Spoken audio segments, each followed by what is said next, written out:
नमस्कार। आज हम पढ़ रहे हैं मध्य प्रदेश के पर्वत। अगर हम मध्य प्रदेश के पर्वतों की बात करें तो मध्य प्रदेश को पर्वतों के आधार पर 3 भागों में बांटा गया है। कौन कौन से भाग हैं? पहले आता है हमारा विंध्याचल श्रेणी। एक श्रेणी पूरी चली आती है, उसको हम विंध्याचल श्रेणी बोलते हैं। फिर दूसरी आती है तो उसको हम क्या बोलते हैं? सतपुड़ा श्रेणी बोलते हैं। फिर तीसरे में क्या बोलते हैं? अन्य पर्वत जो आते हैं उनको तीसरे पार्ट में डिवाइड कर देते हैं। तो इस प्रकार से हम मध्य प्रदेश को पर्वतों के आधार पर 3 भागों में डिवाइड करते हैं: विंध्याचल श्रेणी, सतपुड़ा श्रेणी और अन्य पर्वत। अगर हम विंध्याचल की बात करें तो विंध्याचल श्रेणी के भी 3 पार्ट होते हैं। पहले आता है विंध्याचल, फिर उसके बाद आता है भांडेर, तीसरे नंबर पे आता है कैमूर। फिर उसी प्रकार की जिस प्रकार हमने विंध्याचल का विभाजन किया उसी प्रकार 3 पार्टों में सतपुड़ा को भी क्या किया जाएगा? विभाजित किया जाएगा। तो पहले में आता है पश्चिमी भाग, फिर मध्य भाग, फिर पूर्वी भाग। तो पश्चिमी भाग को हम बोलते हैं, क्या बोलते हैं? पश्चिमी भाग को हम बोल देते हैं राजपीपला। क्या बोलते हैं?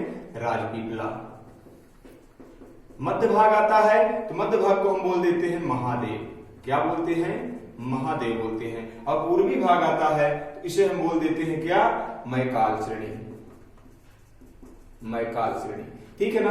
तो इस प्रकार हम इसको भी 3 पार्टों में डिवाइड करते हैं। और जब बात करते हैं अन्य पर्वत की तो अन्य पर्वत में जैसे हमारा आ जाता है गिद्धराज पर्वत जो कि हमारे सतना में है। फिर उसके बाद आता है हमारा भोपाचल पर्वत जो कि हमारे ग्वालियर में है। और उसके बाद आ जाता है भोपाल शहर। तो भोपाल शहर आता है, लेकिन भोपाल शहर क्यों आता है? क्योंकि भोपाल शहर कितनी पहाड़ियों के बीच में है? भोपाल शहर है 5 पहाड़ियों के बीच में। अगर हम इसकी बात करें, इसको याद करने के लिए एक छोटी सी ट्रिक है। कौन सी है? अगर उसको हम याद करने की बात करें तो SNAKE, इससे हो गया, यस से हो गया श्योरा, सॉरी श्यामला, इससे हो गया नेउरी, यन से, ए से हो गया अरेरा, अरेरा, के से हो गया कटारा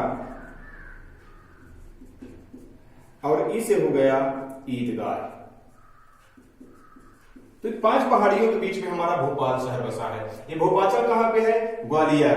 ग्वालियर इसी के आसपास के इर्द गिर्द बसा है। और ये गिद्धराज क्या कहां पे है? ये सतना के आसपास है। इसके गिद्धा पर्वत भी बोलते हैं, ठीक है ना।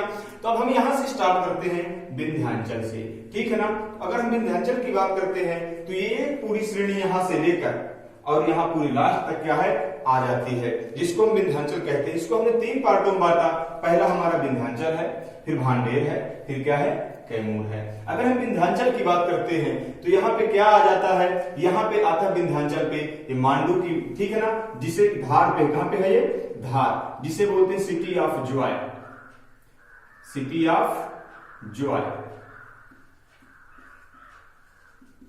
ठीक। फिर उसके बाद आता है हमारा अशरफी की पहाड़ियां इसी के अंतर्गत आ जाती है।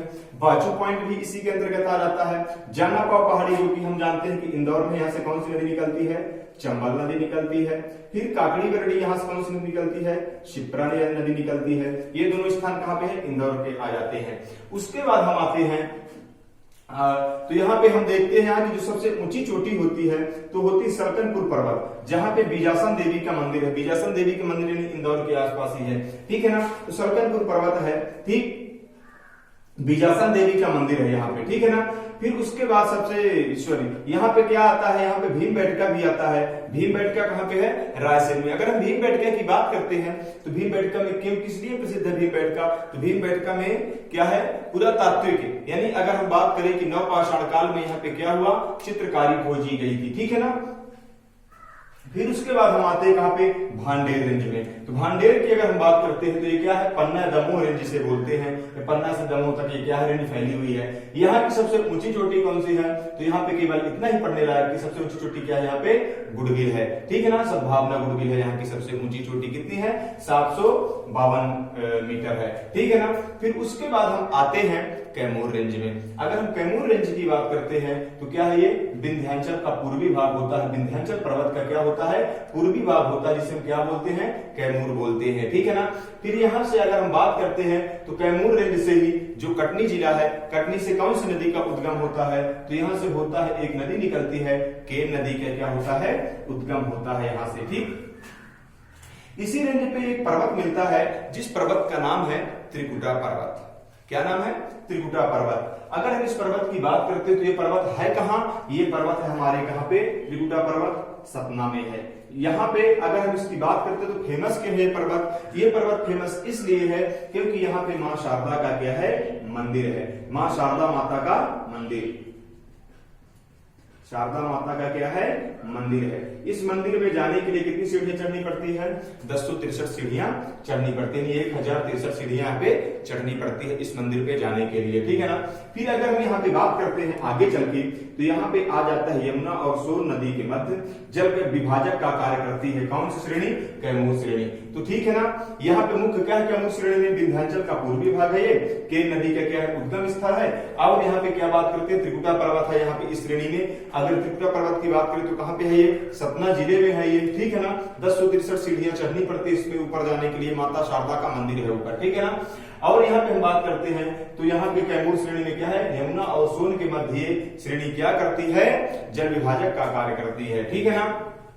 उसके बाद आइए हम सेकंड नंबर पे चलते हैं। तो सेकंड पे अगर हम बात करते हैं सतपुड़ा श्रेणी, ठीक। तो सतपुड़ा श्रेणी की अगर हम बात करते हैं तो इसमें आ जाता है पश्चिमी भाग, मध्य भाग, पूर्वी भाग। पश्चिमी भाग को हम जो बोलते हैं, क्या बोलते हैं? पश्चिमी भाग को राजपीपला। मध्य भाग को बोलते हैं क्या? मध्य भाग को हम बोल देते हैं महादेव। और पूर्वी भाग को क्या बोल देते हैं? पूर्वी भाग को बोल देते हैं हम मैकाल बोल देते हैं। अगर हम यहाँ बात करते हैं किसकी?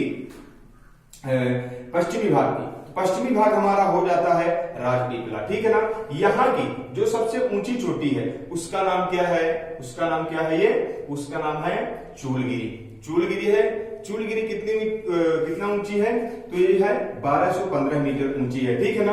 ये कहां से कहां तक फैली हुई है श्रेणी? तो राजपीपला की श्रेणी अगर हम बात करते हैं तो ये गुजरात से लेकर बुरहानपुर दर्रे तक है, ठीक है ना। और बुरहानपुर से लेकर सिवनी तक कौन सी श्रेणी है? महादेव श्रेणी है, ठीक। उसके बाद अगर हम बात करते हैं तो कौन सी? मैकाल श्रेणी जो हमारी है तो सिवनी से लेकर कहां तक है? छत्तीसगढ़ तक है, ठीक।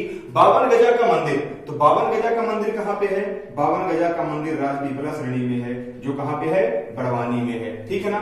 चूलगिरी यहाँ की सबसे ऊंची चोटी है, कितनी है?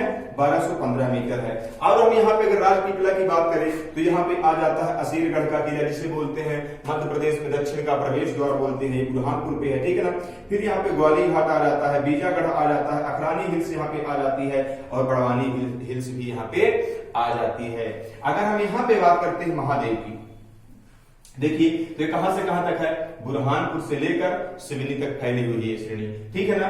यहाँ पे अगर हम बात करते हैं सबसे ऊंची चोटी, तो मध्य प्रदेश की सबसे ऊंची चोटी धूपगढ़ कहां पे है? यहीं पे स्थित है, ठीक है ना। पचमढ़ी, पचमढ़ी जिसे सतपुड़ा की रानी कहते हैं, कहां पे है? महादेव श्रेणी में है, ठीक है ना। महादेव श्रेणी में कौन सी है? पचमढ़ी। पचमढ़ी क्या है? सतपुड़ा की रानी है। अगर हम बात करते हैं चौरागढ़, चौरागढ़ यहाँ की मध्य प्रदेश की दूसरी सबसे ऊंची चोटी चौरागढ़ है, जो कितनी है? 1326 मीटर है। वो ये कहां पे है? ये भी यहीं पे महादेव श्रेणी में आती है। तो पहली चोटी हो गई कौन सी? मध्य प्रदेश की सबसे ऊंची चोटी धूपगढ़, कहां पे है? महादेव श्रेणी में ही है। और बात करते हैं कि चौरागढ़ जो मध्य प्रदेश की दूसरी सबसे ऊंची चोटी है, तो कहां पे है वो? यहीं पे महादेव श्रेणी में आती है। अगर हम बात करते हैं कालीभीत पहाड़ी की, तो कालीभीत पहाड़ी कहां पे है? बैतूल में। तो बैतूल में कौन सी पहाड़ी है? कालीभीत पहाड़ी है, ठीक है ना। फिर हम तीसरे नंबर पे चलते हैं तो ये हमारी आती है मैकाल श्रेणी। तो मैकाल श्रेणी की अगर हम बात करते हैं तो मैकाल श्रेणी हमारी कहां से कहां तक है? सिवनी से लेकर कहां तक है? छत्तीसगढ़ तक हमारी मैकाल श्रेणी आती है, ठीक है ना। ये अमर, यहाँ की सबसे ऊंची चोटी की अगर हम बात करते हैं तो सबसे ऊंची चोटी यहाँ की कौन सी है? अमरकंटक है। कितनी है? 1065 मीटर है। 1065 नहीं 1065 मीटर क्या है? ऊंची चोटी। सबसे ऊंची चोटी कौन सी है?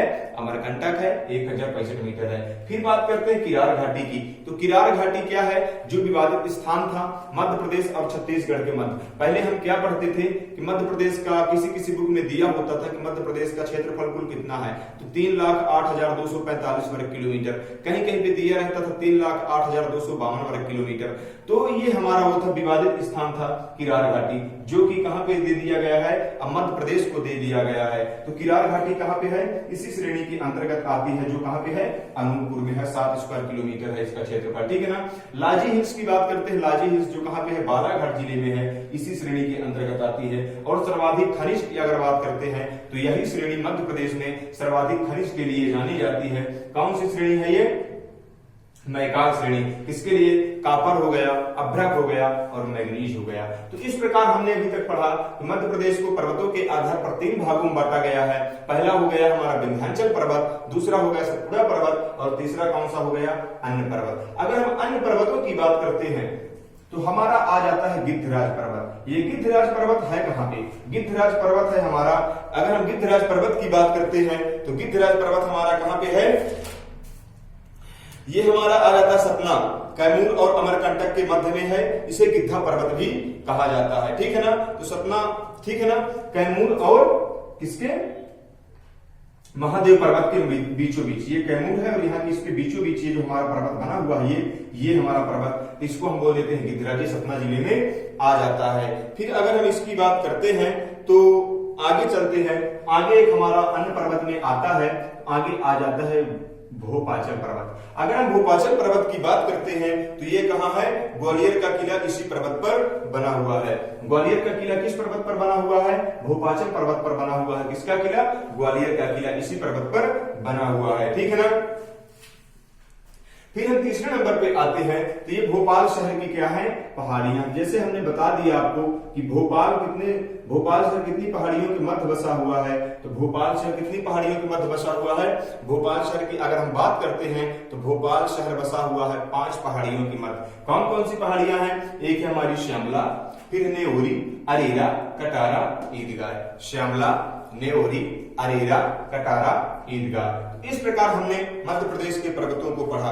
और अन्य पर्वतों की बात करते हैं तो एक हमारा आ जाता है सिगार पर्वत आता है, ठीक है ना, जो कि मालवा की सबसे ऊंची चोटी होती है, ठीक है ना, सबसे बड़ा वो होती है, मालवा की सबसे ऊंची चोटी होती है, यहाँ पे हमारा आता है सिगार पर्वत, ठीक है ना। तो सिगार पर्वत आता है जो मालवा की सबसे ऊंची चोटी होती है। इसकी अगर हाइट की बात करते हैं तो 881 मीटर होती है, ठीक है ना, मालवा की सबसे ऊंची चोटी है, ठीक है ना। एक और अन्य पर्वत आ जाता है हमारा जिसे हम बोलते हैं सिद्ध बाबा की चोटी। कहां पे है ये, सिद्ध बाबा की चोटी दतिया में है। सिद्ध बाबा की चोटी एक और अन्य पर्वत आ जाता है हमारा जिसे हम बोल देते हैं सिद्ध बाबा की चोटी, ये दतिया में है। कितनी ऊंचाई इसकी, 1172 मीटर है, ठीक है ना। तो ये बुंदेलखंड की सबसे ऊंची चोटी है। तो इस प्रकार हमारे मध्य प्रदेश के पर्वत क्या हो जाते हैं, कंप्लीट हो जाते हैं। तब तक के लिए धन्यवाद।